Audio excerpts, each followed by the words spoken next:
Emily had barely slept that night.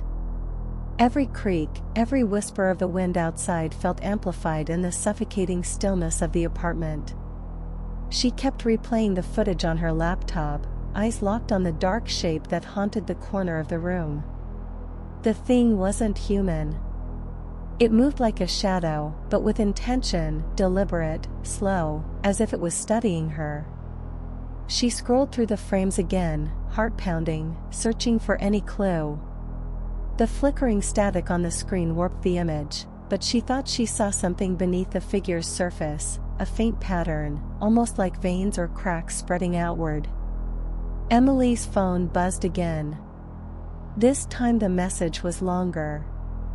"Leave now. It's not safe here. They watch." Her fingers hovered over the keyboard, but she couldn't bring herself to reply. Something rooted her to the spot, a mix of fear and curiosity. The apartment's lights flickered violently, plunging her into darkness for a heartbeat before buzzing back on. A cold draft swept past her, carrying the faint scent of something rotten, like decayed leaves mixed with iron. She wrapped her arms around herself, feeling the chill seep through her skin. Suddenly, a low whisper slithered through the room, almost inaudible but unmistakable. "Stay." Emily spun around, but the apartment was empty. Her breath quickened. She grabbed the camera and started filming the walls, the corners, every inch of the room. As she panned the lens across the peeling wallpaper, the whisper came again, clearer this time. "You belong to us." Her heart slammed against her ribs. She fumbled to turn the camera off and ran to the small kitchen, locking the door behind her. In the reflection of the cracked window, she saw it, a figure standing behind her in the dark hallway, tall and faceless. She blinked. It was gone. Emily didn't know how long she sat there, trembling in the dark, until morning's weak light seeped through the curtains. But as dawn came, the apartment felt colder than ever. And she knew this was only the beginning. The next morning, Emily barely remembered how she made it through the night. The cold clung to her skin like a second layer, and the oppressive silence of the apartment weighed heavily on her chest. Determined to understand what was happening, she dove into the building's history. At the public library, amid yellowed newspapers and brittle files, she uncovered the apartment's dark past.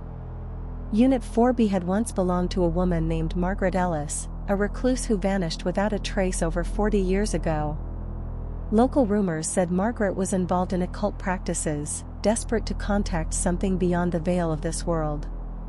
Emily's fingers trembled as she read a police report. Neighbors reported strange chanting and screams in the dead of night, and the apartment had been sealed off for years after an unexplained fire gutted the adjacent unit.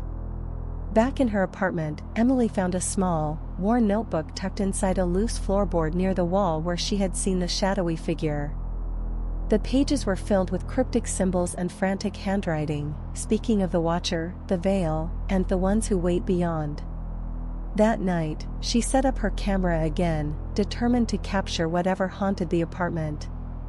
She stayed awake, eyes scanning the darkness, every nerve taut. Hours passed. Then, just as the clock struck 2:13 a.m., her camera recorded something impossible. A thin, elongated hand slid out from the wall beside her bed, pale, translucent, fingers unnaturally long and curling like claws. The hand grasped toward her, inch by inch. Emily froze, breath caught in her throat. The hand retreated, pulling back into the wall as the temperature dropped so sharply she could see her own breath misting in the darkness. A voice, not quite human, but layered with something ancient, whispered directly into her ear. "You cannot leave. You belong to Unit 4B now." The camera cut out. Emily's phone buzzed again. The message was chillingly simple. "Do not watch the footage." Emily's hands trembled as she clutched the notebook. The cryptic symbols seemed to pulse faintly under her fingertips, as if alive. She realized the words weren't just scribbles, they were a warning, a desperate plea from someone trapped before her. That night, the apartment seemed to breathe around her. The walls whispered secrets just beyond hearing. Shadows gathered in corners, flickering like dying flames. Every time she closed her eyes, she saw fleeting visions, a woman screaming in silence, a room filled with smoke and mirrors, and the same faceless figure watching, always watching. Sleep became impossible. The line between reality and nightmare blurred until Emily could no longer tell if she was awake or trapped inside the footage itself. Emily's world had narrowed to the cold, peeling walls of Unit 4B and the invisible weight pressing down on her mind. She barely ate. She barely slept. The apartment was no longer just a place to live, it was a cage. The messages on her phone continued, always the same warning, always unsigned. Do not watch the footage. But Emily couldn't stop. Every moment she wasn't filming, she felt the eyes of the entity pressing closer, the silence thickening into a physical presence, crawling over her skin like icy fingers.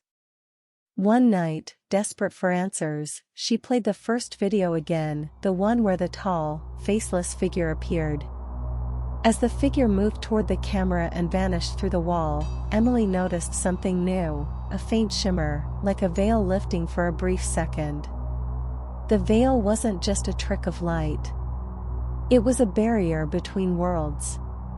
Determined, Emily found herself drawn to the darkest corner of the apartment, the wall where the figure had disappeared.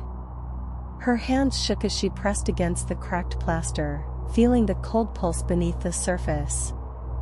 Then, suddenly, the wall rippled like water. She staggered back as a low, guttural growl filled the room, a sound too deep to be human, vibrating the very air around her. The faceless entity emerged again, but this time it was different. Its form was more defined, a mass of twisting shadows with eyes glowing faintly red, dripping with black ichor.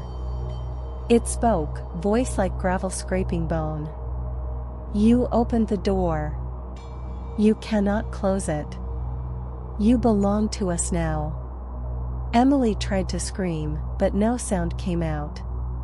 The air thickened, constricting her throat. She felt herself slipping, pulled toward the wall, toward the dark realm beyond. In a desperate attempt, she grabbed the notebook, the one full of cryptic symbols, and recited the words scrawled on the last page. By light and shadow, veil and bone, I bind the watcher to his throne. Return to darkness, leave this place, or be consumed by empty space. For a moment, the apartment held its breath. The shadows recoiled, the air grew lighter, and the entity screamed, a sound of pure rage and despair. Emily collapsed to the floor, gasping. The wall was solid again. But the nightmare was far from over. The camera, still recording, captured one last horrifying image before shutting off. Emily's pale face, eyes wide with terror, and behind her, faint in the darkness, dozens of faceless figures staring silently, waiting for their next victim. Days later, the police found the apartment empty. Emily was gone. The only evidence left was her camera, lying face down on the floor. The footage was recovered, but every time someone tried to watch it, their screen would freeze, then display a chilling warning in blood-red letters. Do not watch the footage. And those who ignored it?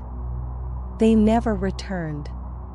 The police never found Emily, but those who dared enter Unit 4B later spoke of an overwhelming sense of dread, and an unshakable feeling that something unseen was watching, waiting for the next person to cross the threshold.